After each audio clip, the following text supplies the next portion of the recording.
ಕೊತ್ತನೂರು ಗ್ರಾಮದ ಆರ್ಬಿಐ ಬಡಾವಣೆಯಲ್ಲಿ ಗ್ರೇಟರ್ ಬೆಂಗಳೂರು ಪ್ರಾಧಿಕಾರಕ್ಕೆ ಸೇರಿದ ಜಾಗವನ್ನು ಕೆಲವು ಕಿಡಿಗೇಡಿಗಳು ಸುಳ್ಳು ದಾಖಲೆ ಸೃಷ್ಟಿಸಿ ತಮ್ಮ ಕಬಳಿಕೆ ಮಾಡುತ್ತಿರುವುದನ್ನು ಸರ್ಕಾರ ತಕ್ಷಣ ತಡೆಯಬೇಕೆಂದು ಆರ್ಬಿಐ ಬಡಾವಣೆಯ ಕಲ್ಯಾಣ ಸಂಘ ಆಗ್ರಹಿಸಿದೆ.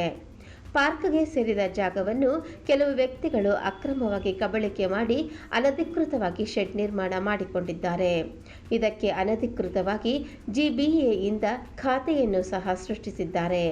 ಇದು ಸಾರ್ವಜನಿಕ ಆಸ್ತಿ ಎಂಬುದು ಸಾರ್ವಜನಿಕರಿಗೆ ಚೆನ್ನಾಗಿ ತಿಳಿದಿದ್ದು, ಕೆಲವು ಪ್ರಭಾವಿ ರಾಜಕೀಯ ವ್ಯಕ್ತಿಗಳ ಹೆಸರು ದುರುಪಯೋಗ ಮಾಡಿಕೊಂಡು ಈ ರೀತಿಯಲ್ಲಿ ಕಬಳಿಕೆ ಮಾಡುತ್ತಿದ್ದಾರೆ. ಈ ಪ್ರಕರಣದಲ್ಲಿ ಮೇಲುನೋಟಕ್ಕೆ ಸರ್ಕಾರಿ ಅಧಿಕಾರಿಗಳು ಶಾಮೀಲಾಗಿರುವುದು ಕಂಡುಬಂದಿದ್ದು, ರಾಜ್ಯ ಸರ್ಕಾರ ಕೂಡ ಪರೋಕ್ಷವಾಗಿ ಸಾಥ್ ನೀಡುತ್ತಿದೆ ಎಂದು ಸಂಘದ ಪದಾಧಿಕಾರಿಗಳು ಆರೋಪಿಸಿದ್ದಾರೆ. ಈ ಬಗ್ಗೆ ರಾಜ್ಯ ಸರ್ಕಾರ ಕ್ರಮ ಜರುಗಿಸಬೇಕೆಂದು ಆರ್ಬಿಐ ಬಡಾವಣೆಯ ಕಲ್ಯಾಣ ಸಂಘ ಜಿಬಿಎ ಬೆಂಗಳೂರು ದಕ್ಷಿಣ ವಲಯಕ್ಕೆ ದೂರು ನೀಡಿ ಆಗ್ರಹಿಸಿದೆ. ಆರ್ಬಿಐ ಬಡಾವಣೆಯ ಕಲ್ಯಾಣ ಸಂಘ ಸದಸ್ಯ ಉಮೇಶ್ ಅವರು ಮಾತನಾಡಿ, ಸರ್ಕಾರಕ್ಕೆ ಬೇಕಿರುವ ಜಾಗವನ್ನು ಅನಧಿಕೃತರ ಹೆಸರಿಗೆ ಖಾತೆಯನ್ನು ಮಾಡಿಕೊಡಲಾಗಿದೆ. ಕಬ್ಜಾ ಮಾಡಿರುವ ಸ್ಥಳವನ್ನು ಜಿಬಿಎ ಕಾರ್ಯನಿರ್ವಾಹಕ ಅಭಿಯಂತರು ಕೂಡಲೇ ಕ್ರಮ ವಹಿಸಿ ಸಾರ್ವಜನಿಕರ ಹಿತಾಸಕ್ತಿಯಿಂದ ಸ್ಥಳವನ್ನು ಬಿಡಿಸಿಕೊಡಬೇಕು.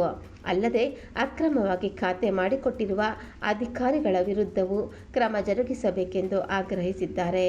ಈ ಜಾಗವು ಸರ್ಕಾರಕ್ಕೆ ಸೇರಿದ ಜಾಗವಾಗಿದೆ. ಆದರೆ ಕೆಲವು ಖಾಸಗಿ ವ್ಯಕ್ತಿಗಳಾದ ಕಾಂತರಾಜು, ರವಿ ಮುಳಿಮಠ್ ಪಾಟೀಲ್, ಹೇಮರಾಜ್ ಬೋಗಸ್ ದಾಖಲೆಗಳನ್ನು ಸೃಷ್ಟಿ ಮಾಡಿಕೊಂಡು ಜಾಗ ಕಬಳಿಕೆ ಮಾಡಿದ್ದಾರೆ. ಸಾರ್ವಜನಿಕರು ಇದನ್ನು ಪ್ರಶ್ನಿಸಿದರೆ ನಾವು ರಾಜಕೀಯ ಹಿನ್ನೆಲೆ ಉಳ್ಳವರು ಎಂದು ದರ್ಪ ತೋರಿಸುತ್ತಾರೆ. ಹೀಗಾಗಿ ಸರ್ಕಾರ ಜಾಗವನ್ನು ತಮ್ಮ ಸಪರ್ದಿಗೆ ಪಡೆಯಬೇಕೆಂದು ಆಗ್ರಹಿಸಿದ್ದಾರೆ. ಖಾತೆ ಮಾಡಲು ನೋಂದಣಿ ಶುಲ್ಕ ಕಟ್ಟಬೇಕು. ಇದ್ಯಾವುದನ್ನು ಸಹ ಪಾವತಿಸಿಲ್ಲ. ನೇರವಾಗಿ ಖಾತೆ ಮಾಡಿದ್ದಾರೆ. ಇದು ಹೇಗೆ ಸಾಧ್ಯ ಎಂದು ಪ್ರಶ್ನಿಸಿದ್ದಾರೆ. ರಾಷ್ಟ್ರೀಯ ಮಾನವ ಹಕ್ಕುಗಳು ಮತ್ತು ರಾಜ್ಯ ಭ್ರಷ್ಟಾಚಾರ ವಿರೋಧಿ ಸಂಘಟನೆಯ ರಾಜ್ಯ ಕಾರ್ಯದರ್ಶಿ ಚೈತ್ರ, ಇಂದಿನ ದಿನಮಾನದಲ್ಲಿ ಎಲ್ಲ ದಾಖಲೆಗಳು ಸರಿ ಇದ್ದರೂ ಸಹ ಖಾತೆಗಳು ಮಾಡಿಕೊಡುತ್ತಿಲ್ಲ. ಇಂತಹ ವೇಳೆಯಲ್ಲಿ ಇವರಿಗೆ ಹೇಗೆ ಖಾತೆ ಮಾಡಿಕೊಡಲು ಸಾಧ್ಯ? ಸರ್ಕಾರದ ಜಾಗವನ್ನು ಅನ್ಯರ ಹೆಸರಿಗೆ ಹೇಗೆ ಮಾಡಿಕೊಡಲು ಸಾಧ್ಯ? ಲಂಚದ ಆಸೆಗೆ ಬಿದ್ದು ಅಕ್ರಮವಾಗಿ ಖಾತೆ ಹೇಗೆ ಮಾಡುತ್ತಾರೆ ಎಂದು ಪ್ರಶ್ನಿಸಿದ್ದಾರೆ. 2012ರಲ್ಲಿ ರಾಜ್ಯ ಪತ್ರದಲ್ಲಿ ಈ ಜಾಗವನ್ನು ಪಾರ್ಕ್ ಆಗಿ ನೋಂದಣಿ ಸಹ ಆಗಿದೆ. ಇದಾದ ಮೇಲೆ ಖಾಸಗಿ ವ್ಯಕ್ತಿಗಳು ಅತಿಕ್ರಮ ಮಾಡಲು ಹೇಗೆ ಸಾಧ್ಯ? ಕೋರ್ಟ್ನಲ್ಲಿರುವ ಜಾಗವನ್ನು ಹೇಗೆ ಖಾಸಗಿ ವ್ಯಕ್ತಿಗಳು ಆಕ್ರಮಿಸಲು ಸಾಧ್ಯ? ಇದರ ವಿರುದ್ಧ ಕ್ರಮ ಜರುಗಿಸಲು ಸರ್ಕಾರಕ್ಕೆ ಸಾಧ್ಯವಿಲ್ಲವೇ ಎಂದು ಸಾರ್ವಜನಿಕರು ಪ್ರಶ್ನಿಸಿದ್ದಾರೆ. ನನ್ನ ಹೆಸರು ಜ್ಞಾನೇಂದ್ರ ಅಂತ ಹೇಳಿ, ನಾನು ಈ RBI ಲೇಔಟಿನ ಬಡಾವಣೆಯ ನಿವಾಸಿ. ಸಾಧಾರಣ 25 ವರ್ಷದಿಂದ ಇದೇ ಲೇಔಟಲ್ಲಿ ಇದೇ ಬಡಾವಣೆಯಲ್ಲಿ ಇದ್ದೇನೆ. ನಾವು 2010ರಿಂದಲೂ ಈ ಜಾಗದ ಬಗ್ಗೆ ಇದು ಡಿಸ್ಪ್ಯೂಟೆಡ್ ಪ್ರಾಪರ್ಟಿ ಆಗಿದೆ. 2010ರಿಂದ ನಾವು ಡಿಸ್ಟ್ರಿಕ್ಟ್ ಸಿವಿಲ್ ಕೋರ್ಟಲ್ಲಿ ಹಾಕಿದ್ವಿ. ನಾವು ಅಂದರೆ ಸೊಸೈಟಿಯವರು, Reserve Bank Employees Cooperative Society, housing society. ಇದನ್ನು 2010ರಲ್ಲಿ ಸಹ ಇದನ್ನು ಸಿವಿಲ್ ಕೋರ್ಟ್ ವಜಾ ಮಾಡಿದೆ. ಆಮೇಲೆ ಸೊಸೈಟಿಯವರು ಹೈಕೋರ್ಟಿಗೆ ಹೋಗಿದ್ದಾರೆ. ಹೈಕೋರ್ಟಲ್ಲಿ 2 ಕೇಸಲ್ಲಿ ಇದು ಜಾಗದ ಬಗ್ಗೆ ಕೇಸ್ ಹಾಕಿದ್ದು ವಜಾ ಆಗಿದೆ. ಆಮೇಲೆ ಇದ್ರ ಬಗ್ಗೆ ನಾವು ಸುಪ್ರೀಂ ಕೋರ್ಟಿಗೂ ಹೋಗಿದ್ವಿ ಸೊಸೈಟಿಯವರು, ಅಲ್ಲಿ ಸಹ ಈ ಕೇಸ್ ವಜಾ ಆಗಿದೆ. ಯಾಕೆಂದರೆ ಇದು ಒಂದು ಗಜೆಟ್ ನೋಟಿಫಿಕೇಷನ್ 2013ರಲ್ಲಿ ಒಂದು ಗಜೆಟ್ ನೋಟಿಫಿಕೇಷನ್ ಇದೆ. ಅದರ ಕಾಪಿ ಸಹ ನಮ್ಮ ಹತ್ರ ಇದೆ. ಅದನ್ನು ಈ ಜಾಗವನ್ನು ಲೇಔಟಿನ ಈ ಜಾಗವನ್ನು ಒಂದು ಪಾರ್ಕ್ ಅಂತ ಗಜೆಟ್ಟಲ್ಲಿ ನೋಟಿಫೈ ಮಾಡಿದ್ದಾರೆ. ಅದರದ್ದು ಕಾಪಿ ಇದೆ. ನಮಗೆ ಇದು ಸರ್ಪ್ರೈಸಿಂಗ್ ಫ್ಯಾಕ್ಟರ್ ಏನಂದರೆ, ಈ ಜಾಗ ಗಜೆಟ್ ನೋಟಿಫಿಕೇಷನ್ ಆದಮೇಲೆ ಪ್ರೈವೇಟ್ ಪೀಪಲ್ಲು ಹೇಗೆ ಇದನ್ನು ಅತಿಕ್ರಮ ಮಾಡಲಿಕ್ಕೆ ಸಾಧ್ಯ ಅಂಥೇಳಿ ಅದು.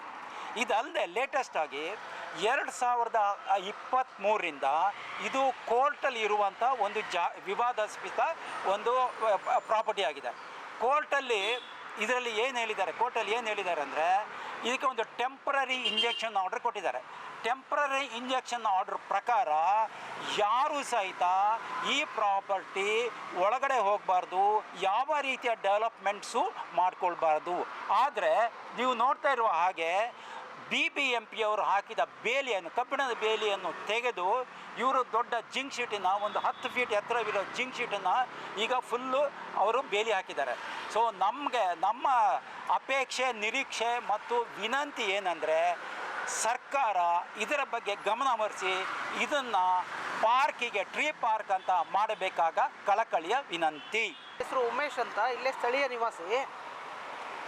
ಈ ಒಂದು ಜಾಗ ಏನಿದೆ RB ಲೇಔಟ್ ಪಾರ್ಕ್ ಅಂತ ಏನಿದೆ ಜಾಗ, ಇದು ಗೌರ್ಮೆಂಟಿಂದ ಗೆಜೆಟ್ ನೋಟಿಫಿಕೇಷನ್ ಆಗಿರುವಂಥ ಜಾಗ. ಈ ಜಾಗಕ್ಕೆ ಸುಮಾರು ಒಂದು ವಾರದಿಂದ ಈ ಕಾಂತರಾಜು, ರವಿ ಮಳಿಮಠ್ ಪಾಟೀಲ್ ಅನ್ನೋರು ಮತ್ತು ಹೇಮರಾಜ್ ಜಿ ಅನ್ನುವಂಥವರು ಬೋಗಸ್ ದಾಖಲೆಗಳನ್ನು ಮಾಡಿಕೊಂಡು ಅಕ್ರಮವಾಗಿ BBMPಯಲ್ಲಿ ಖಾತಾವನ್ನು ಮಾಡಿಕೊಂಡು ಈ ಒಂದು 2-3 ದಿನದಲ್ಲಿ ಒಂದು ಜಂಕ್ ಶೀಟ್ ಇರುವಂಥ ಒಂದು ಶೀಟ್ಗಳನ್ನು ಸುತ್ತ ಹಾಕಿ ಅಕ್ರಮವಾಗಿ ರೌಡಿಗಳನ್ನು ಇಟ್ಕೊಂಡು ಈ ಒಂದು ಜಾಗವನ್ನು ಆವರಿಸ್ಕೊಂಡಿರ್ತಾರೆ.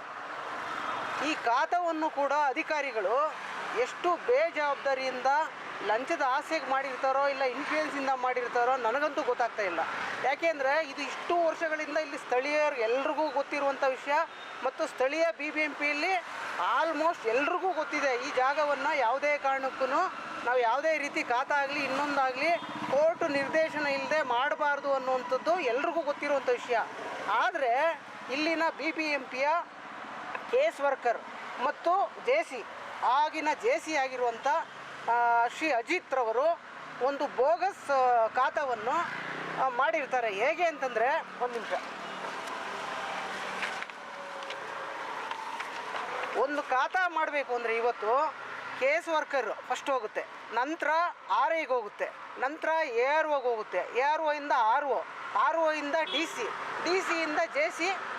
ಇಷ್ಟು ಒಂದು ನಿರ್ದೇಶನ ಇದೆ ಒಂದು ಖಾತಾ ಮಾಡಬೇಕು. ಆದರೆ ಇವರು ಮಾಡಿರುವಂಥದ್ದು ಅಡ್ಜಸ್ಟ್ಮೆಂಟು ಕೇಸ್ ವರ್ಕರಿಂದ ಡೈರೆಕ್ಟ್ JC ಇದ್ರ ಮಧ್ಯ JC ಅಪ್ರೂವಲ್ ಅಷ್ಟೇ. Case worker JC approval. ಇದ್ರ ಮಧ್ಯದಲ್ಲಿ ನಮ್ಮ ಈ ಭಾಗದ RI ಕೂಡ ಒಂದು ರಿಪೋರ್ಟ್ ಹಾಕ್ತಾರೆ.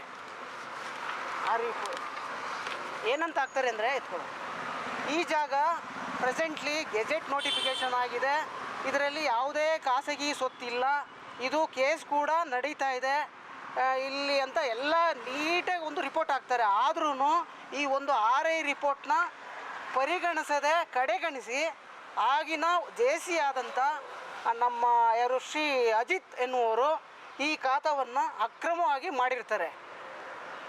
ದಯವಿಟ್ಟು ಇವ್ರ ಮೇಲೆ ಸರ್ಕಾರ BBMP ಕಮಿಷನರ್ಗೂ ಮನವಿ ಮಾಡ್ತಾಯಿದ್ದೀವಿ. ದಯವಿಟ್ಟು ಈ ಅಧಿಕಾರಿಗಳ ಮೇಲೆ ಮತ್ತು ಈ ಅಕ್ರಮವಾಗಿ ಏನು ಈ ಕಾಂಪೌಂಡನ್ನ ನಿರ್ಮಿಸ್ಕೊಂಡಿದ್ದಾರೆ ಅವ್ರ ಮೇಲೆ ಶಿಸ್ತು ಕ್ರಮ ಜರುಗಿಸಬೇಕು. ಮತ್ತು ಮೊದಲಿನಂತೆ ಈ ಸೀಟ್ಗಳೆಲ್ಲನೂ ತೆರವುಗೊಳಿಸಿ ಮೊದಲಿನಂತೆ ಜಾಗ ಹೆಂಗಿತ್ತು ಅದೇ ರೀತಿ ಇರುವಂತೆ ಮಾಡಿಕೊಡ್ಬೇಕು ಅಂತ ನಾವು ಮನವಿ ಮಾಡ್ತಾಯಿದ್ದೀವಿ.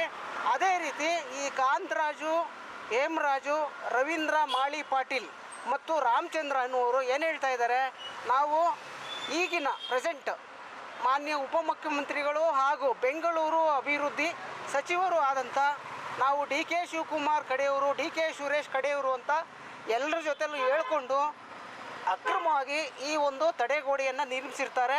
ದಯವಿಟ್ಟು ನಾವು ಮಾನ್ಯ ಉಪಮುಖ್ಯಮಂತ್ರಿಗಳಲ್ಲಿ ಮನವಿ ಮಾಡ್ತಾಯಿದ್ದೀವಿ, ದಯವಿಟ್ಟು ನಿಮ್ಮ ಹೆಸರನ್ನು ಈ ಒಂದು ಅತಿಕ್ರಮವಾಗಿ ಬಳಸ್ಕೊಳ್ತಾ ಇರುವಂಥ ಈ 4 ಜನರ ವಿರುದ್ಧ ಶಿಸ್ತು ಕ್ರಮವನ್ನು ಜರುಗಿಸಬೇಕು. ನಿಮ್ಮ ಹೆಸರಿಗೆ ಕಳಂಕ ತರ್ತಾ ಇರುವಂಥ ಇವರ ವಿರುದ್ಧ ಒಂದು ಕಠಿಣ ಶಿಕ್ಷೆಗೆ ಗುರಿಪಡಿಸಬೇಕು ಅಂತ ನಾವು ಕೇಳ್ಕೊತಾ ಇದ್ದೀವಿ. ನನ್ನ ಹೆಸರು Chaitra, national human rights and anti corruption state Karnataka vice president. ನಾನು ಏನು ಹೇಳ್ತಾ ಇದ್ದೀನಿ ಅಂದರೆ, ಈ ದಿನಮಾನಗಳಲ್ಲಿ ನಿಜವಾಗ್ಲೂ ಜೆನ್ಯನ್ ಆಗಿರುವಂಥ ದಾಖಲೆಗಳಿಗೆ ಖಾತೆಗಳು ಮಾಡಿಕೊಡ್ತಾ ಇಲ್ಲ ನಮ್ಮ RIಗಳು, ನಮ್ಮ ಯಾರು JC ಅವರು ಯಾರೂ ರೆಸ್ಪಾಂಡೇ ಮಾಡ್ತಿಲ್ಲ ಬಡವ್ರುಗಳಿಗೆ. ಇಂಥ ಅಂದರೆ ಇದಕ್ಕೆ ಏನು ಮೂಲನೇ ಇಲ್ಲದೆ ಇರೋವಂಥದ್ದು, ಇದು ಗೌರ್ಮೆಂಟಿದ್ದು ಸರ್ಕಾರದ್ದು ಅಂತ ಹೇಳಿ ಕೋರ್ಟ್ನಲ್ಲಿ ಹಾಕೊಂಡಿರೋವಂಥ ಪ್ರಾಪರ್ಟಿಗಳಿಗೆ ಇವರು ಹೆಂಗೆ ಖಾತೆಗಳು ಮಾಡಿಕೊಡ್ತಾ ಇದ್ದಾರೆ ಅಂತ ನನಗಂತೂ ಅರ್ಥ ಆಗ್ತಾಯಿಲ್ಲ. 2 ವರ್ಷ ಆಗಿದೆ ನಾವು ಖಾತೆಗಳಿಗೆ ಕೊಟ್ಟು. ಪಾಪ ಬಡವ್ರ ಹತ್ರ 50,000 ಲಕ್ಷ ಕೇಳ್ಕೊಂಡು ಇವರು ಅದಿಲ್ಲ ಇದಿಲ್ಲ, ಕರೆಂಟ್ ಬಿಲ್ಲಲ್ಲಿ ಇದೊಂದು ಸ್ಪೆಲ್ಲಿಂಗ್ ಮಿಸ್ಟೇಕ್ ಆಗಿದೆ, ಒಂದು ನಂಬರ್ ಮಿಸ್ಟೇಕ್ ಆಗಿದೆ ಅಂತ 100 ಕಾರಣಗಳು ಕೊಡ್ತಿರಲ್ಲ ನೀವು ಸ್ವಾಮಿ. ಇವತ್ತು ಇದಕ್ಕೆ ಹೆಂಗೆ ನೀವು ಖಾತೆಗಳು ಮಾಡಿಕೊಟ್ಟಿದ್ದೀರಾ? ಇವಾಗ ನಿಮಗೆ ಇದಕ್ಕೆ ಯಾವುದು ರೂಲ್ಸ್ ಇಲ್ವಾ? ನಿಮಗೆ ಇದಕ್ಕೆ ಯಾವುದಕ್ಕೂ ರೆಗ್ಯುಲೇಷನ್ಸ್ ಇಲ್ವಾ? ನಿಮಗೆ ನಿಮ್ಮನ್ನ ಕೇಳೋರು ಯಾರು ಇಲ್ವಾ? ನಿಮ್ಮದೇನೆ ದರ್ಬಾರಾಗಿ ಹೋಗಿದ್ಯಾ? ಖಾತೆ ಅದು ನಮ್ಮ ನಮ್ಮ ಬೆಂಗಳೂರಲ್ಲಿ ಎಷ್ಟು ತೊಂದರೆ ಆಗ್ತಾ ಇದೆ ಅಂದರೆ ಪಾಪ ಬಡವ ಒಬ್ಬ ಒಂದು ವಿದ್ಯಾಭ್ಯಾಸಕ್ಕೋ ಒಂದು ಮಗಳು ಮದುವೆಗೋ ಅಥವಾ ಇನ್ನೊಂದು ಒಂದು ಕಾಯಿಲೆ ಕುತ್ತಾದಾಗ ಒಂದು ಅವ್ರನ್ನ ಪ್ರಾಪರ್ಟಿ ಮಾರಕ್ಕಾಗ್ತಾ ಇಲ್ಲ, ಅಷ್ಟು ತೊಂದರೆಲಿ ಇದೀವಿ ನಾವು. ಅಂಥದ್ರಲ್ಲಿ ಇಂಥ ಇವ್ರ ಚೌಕಿಗಳಿಗೆ, ಇವರ ತೆವಲುಗಳಿಗೆ, ಇವ್ರ ಮನೆಗಳ ನಿರ್ಮಾಣಕ್ಕೋ ಅಥವಾ ಇವ್ರ ಮಾಲ್ಗಳ ನಿರ್ಮಾಣಕ್ಕೋ ನೀವು ಸರ್ಕಾರಿ ಜಾಗಗಳಿಗೆ ಹೆಂಗೆ ಖಾತೆಗಳು ಮಾಡ್ಕೊಡ್ತಾ ಇದ್ದೀರಾ? ಯಾಕೆ ನಿಮ್ಗೆ ಯಾರು ಕಾನೂನು ಕ್ರಮ ತಗೋತಾ ಇಲ್ವಾ? ಯಾಕೆ ಯಾರು ಕೇಳೋರಿಲ್ವಾ ನಿಮ್ಗೆ? ಅದರಿಂದ ನೋಡಿ ಅದ್ರಲ್ಲಿ ಕ್ಲಿಯರ್ ಆಗಿ ತೋರಿಸ್ತಾ ಇದ್ದಾರೆ ಅಲ್ಲ ಇದ್ರಲ್ಲಿ ತೋರಿಸ್ತಾ ಇದಾರಲ್ಲ ಯಾರು ಕೇಸ್ ವರ್ಕರ್ ಇಂದ ಡೈರೆಕ್ಟ್ ಜೆಸಿಗೆ ಹೋಗುತ್ತೆ ಅಂದ್ರೆ ಏನ್ರಿ ಇದು? ಹಂಗಂದ್ರೆ ಅದ್ರಲ್ಲಿ ಇರುವಂತ ಅಧಿಕಾರಿಗಳೇನ್ ಮನೇಲಿ ಇದ್ರ ನೀವೆಲ್ಲರೂ? ನಿಮ್ಗಳ ಗಮನಕ್ಕೆ ಬಂದಿಲ್ವಾ ಅಥವಾ ನೀವೇನಾದ್ರು ತಗೊಂಡು ಅದನ್ನ ಕೆಲಸ ಮಾಡ್ಕೊಟ್ಟಿಲ್ವಾ? ದಯವಿಟ್ಟು ನಾನು ಹೇಳ್ತಾ ಇದ್ದೀನಿ, ಇದರಲ್ಲಿ ಯಾರ್ಯಾರು ಇನ್ವಾಲ್ವ್ ಆಗಿದ್ದಾರೆ ದಯವಿಟ್ಟು ಅವ್ರಗಳ ಮೇಲೆ ಕಾನೂನು ಕ್ರಮ ತಗೋಬೇಕು. ಹಾಗೇನೆ ಇದಕ್ಕೆ ಸಂಬಂಧಪಟ್ಟಂತೆ ಇದೇನು ಹಾಕಿದ್ದಾರೆ ಇದೆಲ್ಲನೂ ಕೂಡಲೇ ತೆರವುಗೊಳಿಸಬೇಕು.